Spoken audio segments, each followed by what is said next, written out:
There are three main metrics people use to assess skill in Battlebit, and those are kill to death ratio or KD, score per minute, and kills per minute. But none of these are perfect, and this is a quick video explaining why. KD seems like the quickest way to assess a player's skill, but Battlebit pads your KD stat quite significantly. Firstly, if you die and get revived, that doesn't count as a death on the scoreboard. And also, assist counts as kill further boost up your kill stats, meaning that you get an inflated kill stat and less triggering death stat. This is not unique to this game. A lot of casual FPS games have similar stat padding to make players feel like they're performing better than reality, both to protect underperforming players and as an ego boosting tool for good players. But it does reduce the value of this statistic. Additionally, as I was discussing with a commenter who is indeed not my dad, the KD stat alone is quite abusable due to how vehicles work. The tactic of sitting in your team spawn with a tank is a very safe way to farm kills. As they're in their spawn lines, you cannot sneak up and C4 them, and if they get engaged by an RPG or enemy tank, they can retreat and heal at the base. So, what about score per minute and kills per minute? These stats are both time-based measures. The problem is, they skew towards aggressive play.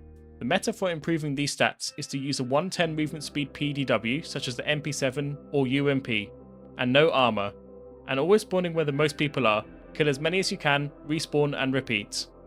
When you have no good spawn locations, you change squads, and you even change teams to always have a respawn that's close to where the most kills are. The problem with this is, it only assesses you based on one side of play, and judges you by that metric alone. Time to quickly cover a few metrics that people try to use as proof of skill. Firstly is the win-loss stat, because you can switch teams whenever you like. This means you can lose all game, and then when a few tickets are left, just switch to the winning side and win. Also, with up to 255 other players, your impact on the outcome of game is minimal. Another one is scoreboards and prestige level.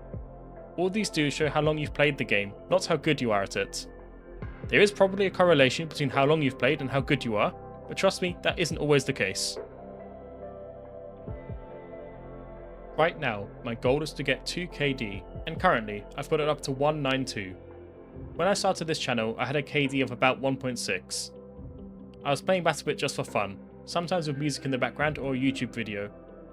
I realised after publishing a few videos and this comment that I would have to take it a bit more seriously, so I started tracking my stats myself after a couple of videos. This spreadsheet has tracked my overall KD in the green column from 1.7 through to 1.9. Every now and then, I will record my new total kills and deaths in the first column, and the rest is calculated for me. I also started tracking which weapons I was using the most during these play sessions, which may make an interesting future video idea. The purple area shows my total kills and deaths since tryharding.